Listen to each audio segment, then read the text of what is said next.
Hey, my name's shawnshawn. I sell art on shawnshawn.co. Today we're going to react to Cosmic Spectrum.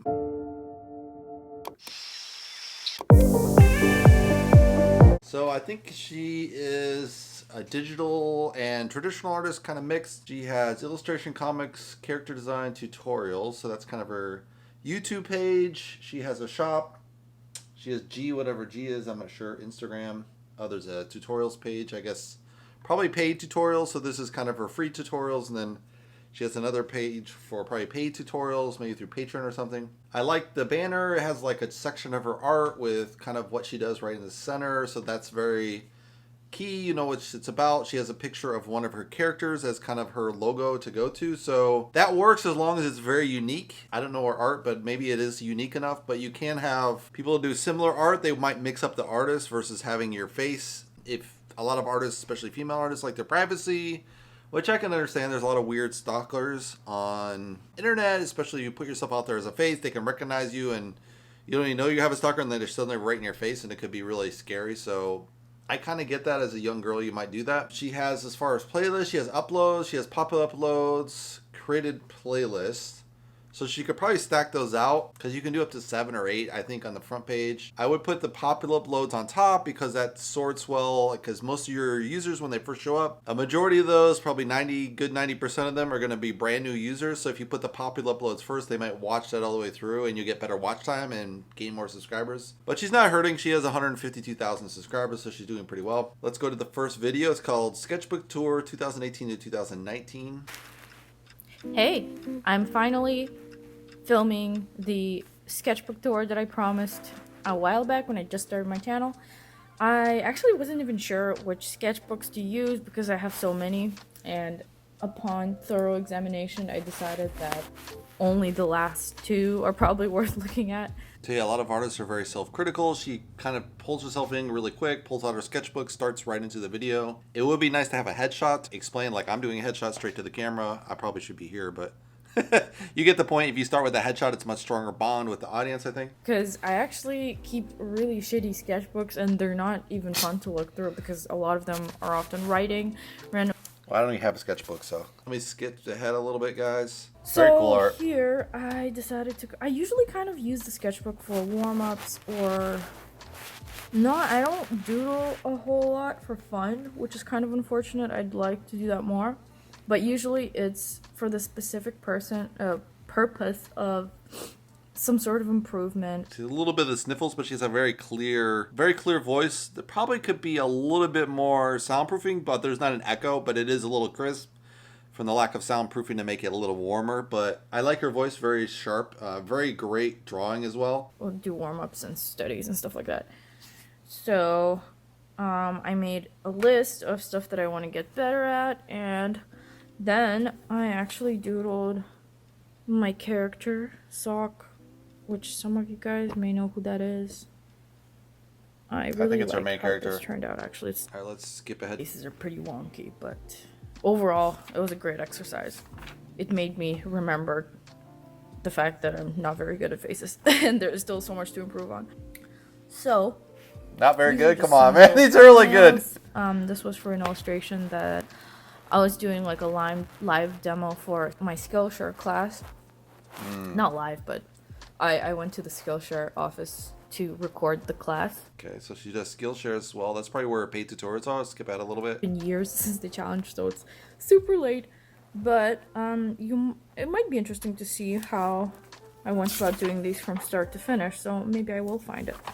But yeah, this I was not recording, I don't think. I was just doing it for practice, and as you can see here, there's like much more variety in terms of what the types of faces. So there's like older men, just different shapes, and it was very good for me to do this. She's a really strong portrait skills, obviously. Like how it turned out, and this is that one over here, and it's kind of cool she sells stickers that one. I just really like this angle, so I added a bunch of other stuff when I was doing the final sketch in Photoshop. And these are some little designs that I did for the sleeve of the shirt. As you can see, I did a shitty little mock-up drawing. All right, let's skip ahead a little bit here, guys. It was one of my most I guess, internet famous images that I did on Instagram. It kind of blew up and went, and people recognized it all over the place, which was kind of cool. So every time I went to a convention and people saw the print, everyone was like, oh my god, I saw this on Tumblr or Instagram or something like that, because it got reposted by so many people. And the coolest thing that happened was actually this cosplay group. I don't remember who they were or any of their names, but they did like a group photo shoot inspired. Alright, so just gonna talk about the cosplay. Oh yeah, here I started kind of doodling again. These were based on some photos I found on Pinterest. The cutest little girl. I really like that profile. It's adorable. That's very cute. Yeah, this was also from a photo. I was just getting back into drawing with a pen, because I think at this point I've been stuck just working for a while. Oh yeah, and I really wanted to do a sticker set to celebrate the release of the graphic novel that I worked on. That's pretty cool. She worked on a graphic novel as well. Let's skip ahead a little bit. So much to say. I do clairwendling studies sometimes when I have a huge art block, so this is what I was doing. And then I came up with this cute little centaur. So funny she has sniffles in the video. But that's very determined. You're going to do the video no matter what. Centaur stuff. I was really stuck on that subject matter for some reason. Yes. This is all like deja vu. I feel like I've talked about this somewhere before. Probably on the time-lapse video for this Inktober drawing that I did.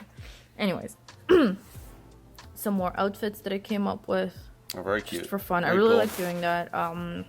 They weren't like pre-planned or anything. I just sat down and around and doodle. This is pretty cool. I'm going to skip to the next video, guys. The next video is called Astrid Character Portrait Sketchbook Drawing Session with Fine Liners and Alcohol Markers Color. Thank you, Skillshare, for sponsoring this video.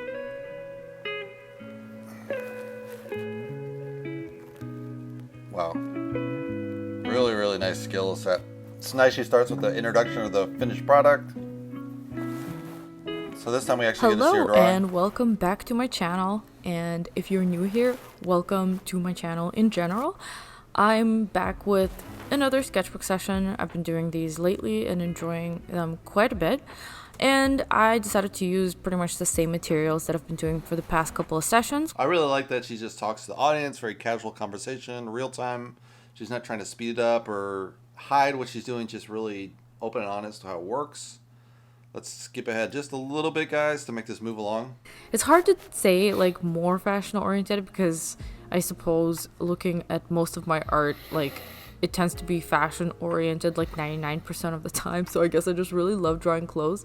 But I suppose what was a little bit different about this one is that I did want to use more colors and wanted to use colors that I don't typically use. These are all, I guess, decisions kind of being carried over from my last video, which was the Draw This Again challenge, in which I drew my character Kim's one more time, using the same design that I did back when I was like 15 or something. But yeah, I had so much fun using colors. I like how she just ruthlessly goes over other sketches, like other pure sketches just go on top. That's like a pure artist. You just don't think about it. You're just trying to sketch for practice sake, which is amazing because those are crazy good drawings as herself. Let's skip ahead a little bit. I also wanted to do something interesting for her stockings, just to match like whatever color scheme I was gonna go with. So I did want to include the full body version. Plus, I think it's pretty good practice for me to draw like a smaller figure on a relatively small sketchbook page. Like, I guess the sketchbook isn't the smallest, but it's not a very big sketchbook either. So then, like, drawing a full body figure is a little bit difficult. It's kind of cool. You can see how to use those pens. You can actually just first start off with a really good sketch that she's done in pencil, and then you go over it with a liner pen to really clarify that. It tends to be a lot smaller than I normally would draw something like that.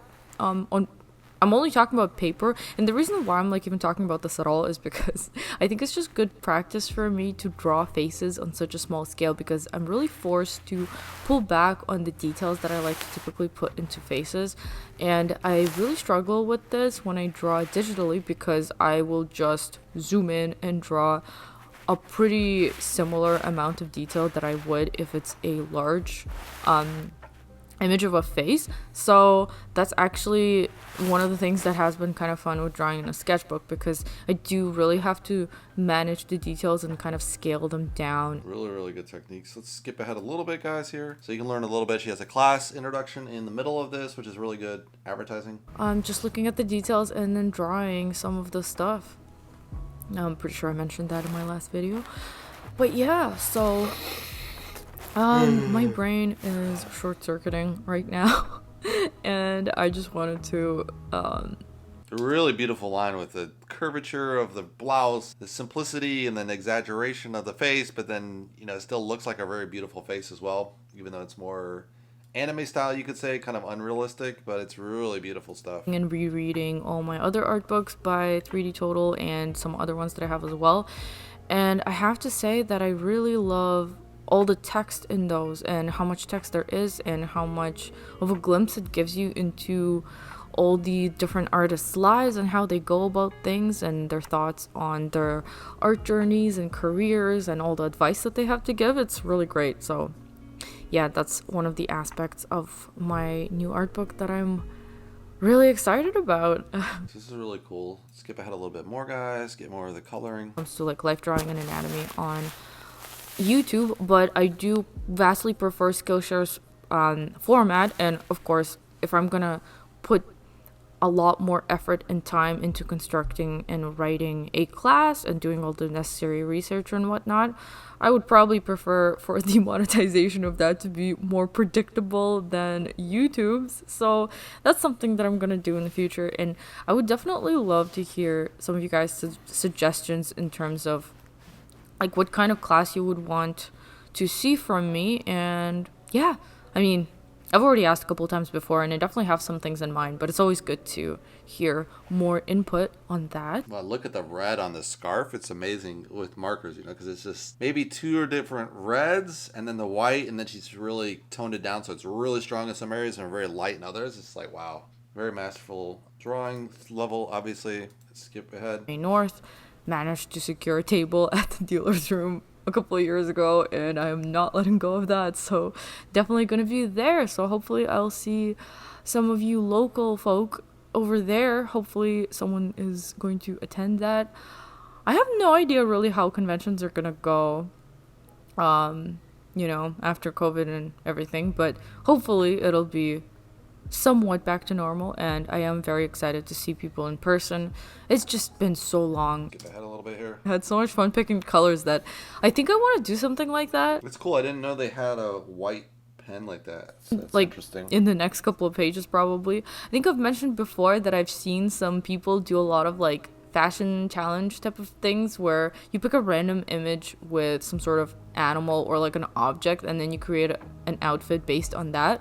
So I think I will try to do something like that, because it looks like it's so much fun, and I think I would enjoy that a lot. Some really amazing detail. Let's skip to the next video, guys. It's called Draw This Again Art Challenge 17-Year Gap, Alcohol Markers, Fine Liners, Sketchbook Process. She also does digital work, but I kind of skipped that. I just thought I just prefer the markers. This video was sponsored by Squarespace, an all-in-one platform that makes it quick and easy to make a beautiful website for your online presence. Okay. Sponsorship, but sponsorship's always good. So this is a drawing I found from 2005, a whole 17 years ago, and Wow. I believe it's my character Kima, although I'm not sure Really, why really her good. eyes are blue in this one. Typically they're supposed to be orange, but anyways. So welcome to another sketchbook session. I really like this detail of going over all the markers that she has in her collection. Let's skip to the actual drawing part. Super long time ago, like it is in this case. It could be something from last year, or I don't know, even 6 months ago. It doesn't really matter. It's just something to measure your personal progress and to maybe tackle a concept that you have tackled once before and see how you approach it this time around with your newfound skills. So I personally absolutely love this challenge. I think it's one of the most fun ones in the art community that float around now and then. So I have actually done it once. So she skipped a little bit ahead there. Let's skip ahead more. Showing you guys all the pages up so far, and I do want to mention that I made little thumbnails for these illustrations in a different, the shitty sketchbook that is to the side. And I showed a little bit of that like at the very beginning before I started to sketch this page. And I think that's like, it was really helpful. I kind of planned out the kind of pose that I wanted to do. Her nails are really fun. They're kind of like Easter egg look a little bit. It's really funky. Did a super quick thumbnail. Skip ahead a little bit here. 15. In case any of you guys are curious, I was like obsessed with Radiohead at the time, and it's still one of my favorite bands, but like OK Computer, one of those albums. So I listened to some of that music and like some other stuff that I used to listen to a lot. And I'm one of those people, I listen to, like, I abuse an album that I like, and I tend to listen to music in albums, I guess, for whatever reason. So if I like an album, I will listen to it about a million times in a row before I get tired of it. So I am like extremely familiar with the old music that I used to listen to back then, and everything essentially that I listen to at this point. So yeah, and man, it's crazy. Not only has it been a long time since I've really like listened to the whole album in one go like that, but it's also been a while since I've sat down to draw in my sketchbook with headphones on. That's really nice. She has this dialogue that goes along with it. I think you can make a really great bond with your customer base. Mindlessly serene about the whole thing, but that's okay. It's definitely not a complaint on my part, because I do feel extremely lucky for the position that I currently find myself in, and I am by no means taking it for granted. So if this is the sacrifice I have to make, that is completely fine by me. But yeah, one of the other things that I thought about was that, like, I guess, which was kind of neat, was that imagining if my 15-year-old self would have known that I would be able to reach this level of skill at some point.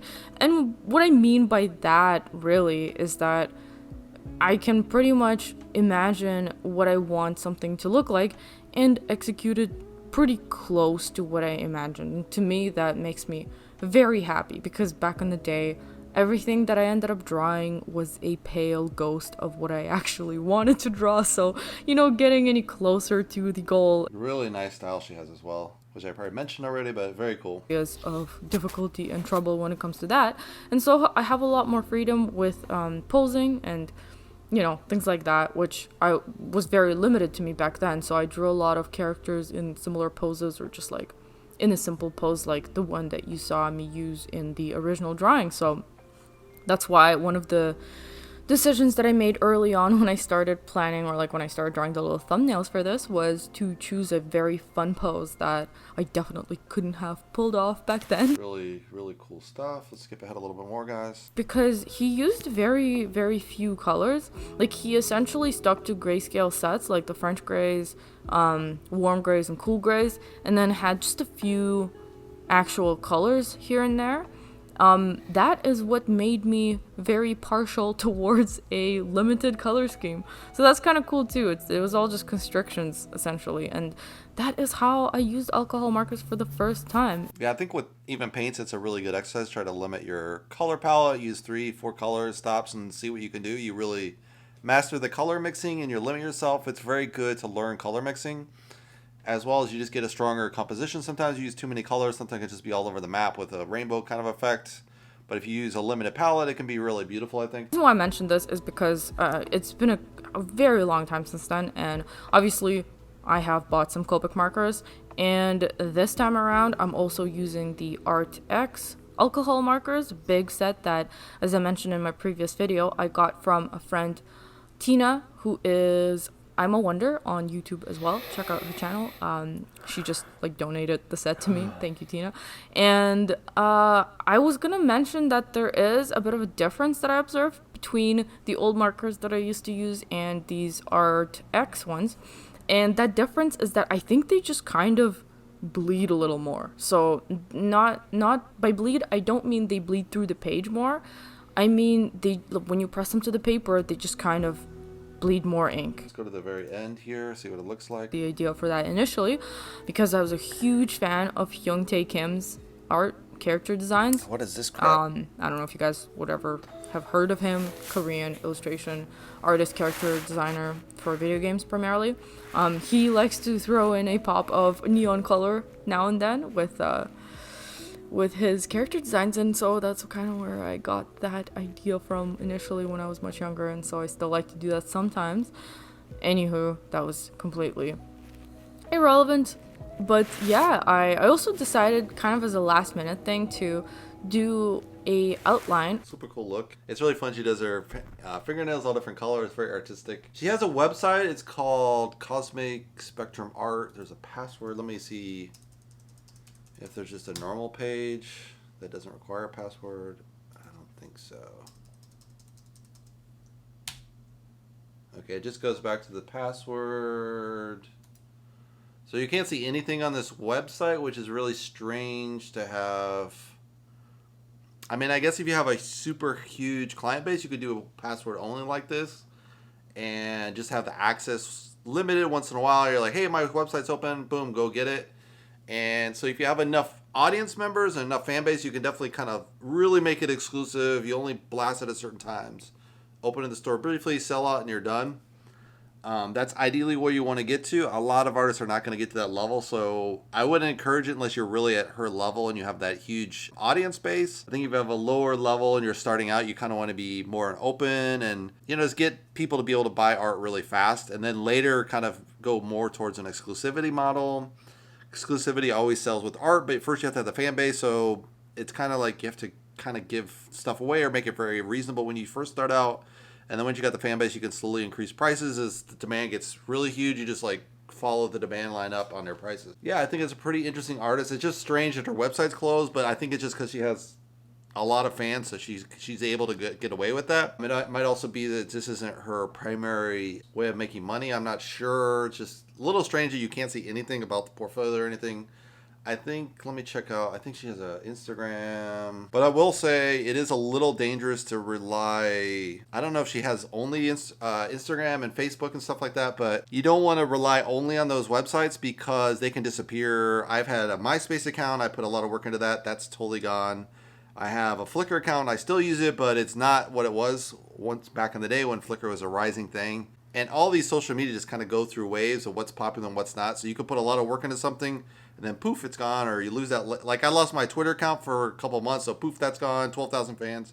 So you always want to have your own website and develop that and have kind of like your videos and your portfolio and your shop. And I think she has her shop on there, but you kind of want to have kind of a little bit of everything because you never know when these will just disappear overnight. And then you just really don't have any place for anyone to go to. So it's good to kind of have the website going at the same time you have your social media going. She only has 1,000 posts. But obviously a huge fan base, 511. You can see some of her art here. And she has a Kickstarter project for a new art book. I think she's just going to sell a whole art book. I guess she just makes her money through art book and then comics, but it's not sold directly here for some reason, which is really strange. And there's no instructions about how to save it, which is kind of weird as well. But maybe she's just so popular you don't have to be that open about how it works. I don't know. It just, to me, it seems like you'd have a shop. You're like, go here, buy here, like. I don't know why you wouldn't have that, so maybe it's because she's selling physical material. I don't know exactly what the process in there. She's having a lot of likes. So a really huge fan base, 17,000, huge likes on these things. So it's definitely reaching a lot of people. And she has a message. You can obviously message her. But yeah, I would encourage her to do a website. I would encourage every artist to do a website and have that kind of as your primary thing. And do your social media, of course. And YouTube is really strong as well, but I would make sure you have kind of everything point to your website and have that as your concrete base. Hopefully you guys like it. Give me a thumbs up. If you like to subscribe, you can subscribe below. And I'll see you in the next Artist React video. Thanks for watching, guys.